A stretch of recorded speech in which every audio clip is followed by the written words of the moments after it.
The Haunted Highway. It was a dark and stormy night as Grace drove down the desolate highway, the rain lashing against her car with relentless fury.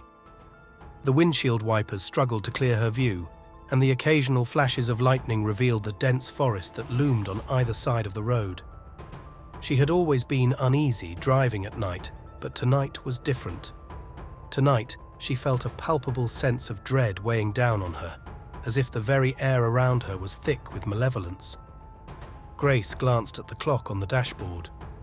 It was past midnight, and she still had a long way to go before reaching her destination. She tried to shake off the feeling of unease, turning up the volume on the radio in an attempt to drown out the sound of the rain.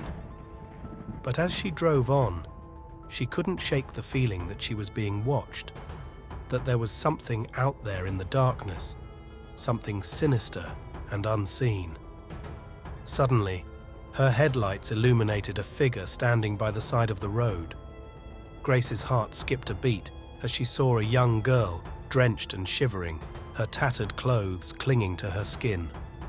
Without thinking, Grace slammed on the brakes and skidded to a stop, her heart pounding in her chest. She couldn't just leave the girl out there in the storm, could she? As the girl approached the car, Grace's unease grew.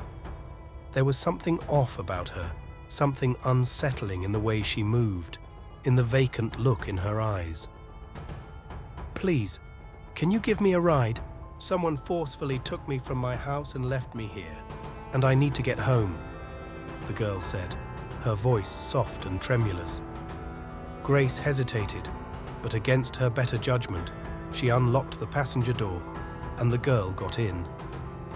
The car fell silent as they continued down the dark, rain-soaked road. Grace stole glances at the girl, who sat staring blankly out the window, her wet hair plastered to her face. As they drove, Grace couldn't shake the feeling that something was terribly wrong. She had the distinct sensation that the forest around them was closing in, that the shadows were growing darker and more oppressive with each passing mile. She stole a glance at the girl again and gasped in horror. The girl's reflection in the window was not that of a living person, but a pale, ethereal spectre with hollow eyes and a twisted, malevolent grin. Grace's blood ran cold as she realized she was not alone in the car. Panic surged through her veins as she struggled to maintain control of the vehicle. The radio crackled to life, emitting a spine-chilling static as the girl's voice turned cold and otherworldly. "You shouldn't have stopped. Now you're mine," the girl whispered, her voice echoing through the car. Grace's heart raced as she frantically searched for a way to escape. The headlights illuminated a sign by the roadside. "Beware, haunted highway." She had heard the stories, but she never believed them until now. She was trapped on the cursed stretch of road, at the mercy of vengeful spirits who preyed on unsuspecting travelers.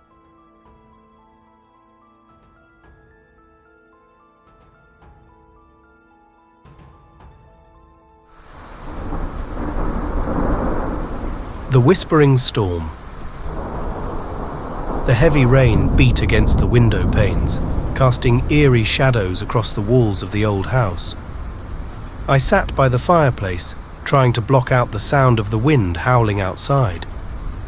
The storm had been raging for hours, and I couldn't shake the feeling that something was wrong. As I stared into the dancing flames, a sudden chill ran down my spine. I felt as though someone was watching me, their eyes boring into the back of my skull. I turned around, but the room was empty. I laughed nervously, attributing my unease to the storm. But then, I heard it, a faint whispering amidst the relentless rain. I strained to make out the words, but they were muffled by the drumming of the raindrops. The voice seemed to be coming from the attic. I grabbed a flashlight and cautiously made my way up the creaking stairs. The whispering grew louder with each step, and a sense of dread settled in the pit of my stomach. When I reached the top of the stairs, the attic door swung open with a loud creak. I hesitated, but the whispering beckoned me forward. The light from my flashlight illuminated the dusty room, revealing an old, tattered diary lying on the floor. As I picked it up, the whispering ceased. I flipped through the pages, my heart pounding in my chest. The entries were filled with the ramblings of a disturbed mind, detailing strange occurrences during a storm just like the one outside. The final entry sent a shiver down my spine. It described the eerie whispering and the presence of a malevolent force that had haunted the author until their mysterious disappearance. A sudden gust of wind made the attic door slam shut behind me, plunging me into darkness. Panic surged through me as I fumbled for the doorknob, but it wouldn't budge. The whispering returned, louder and more insistent than before, echoing through the confined space. I was not alone, and whatever lurked in the shadows was closing in on me.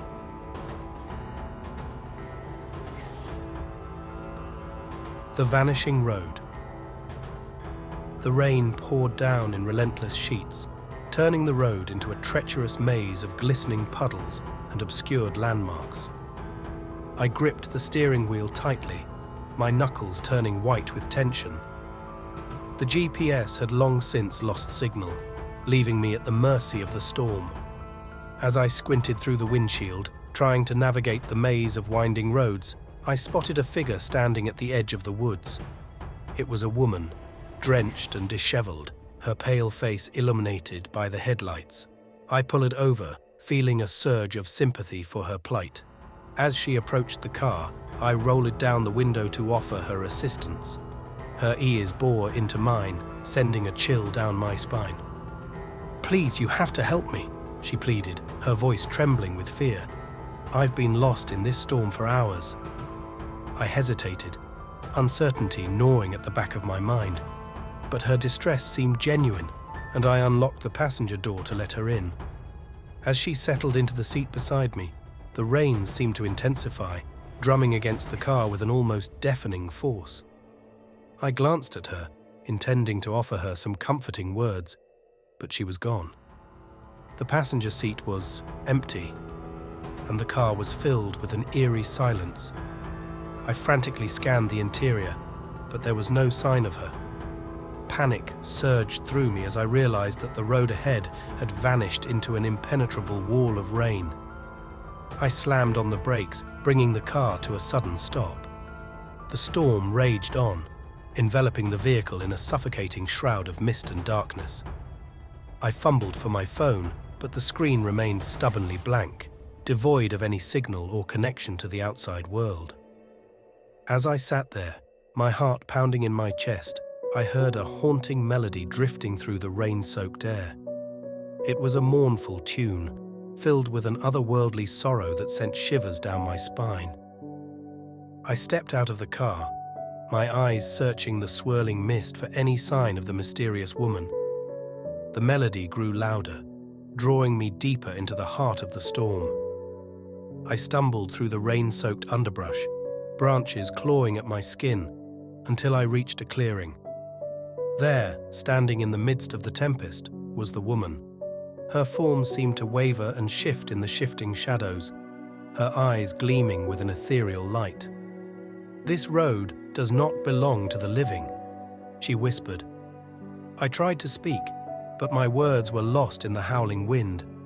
The rain pounded against my skin, and I felt as though I was being pulled into some unseen realm beyond my comprehension.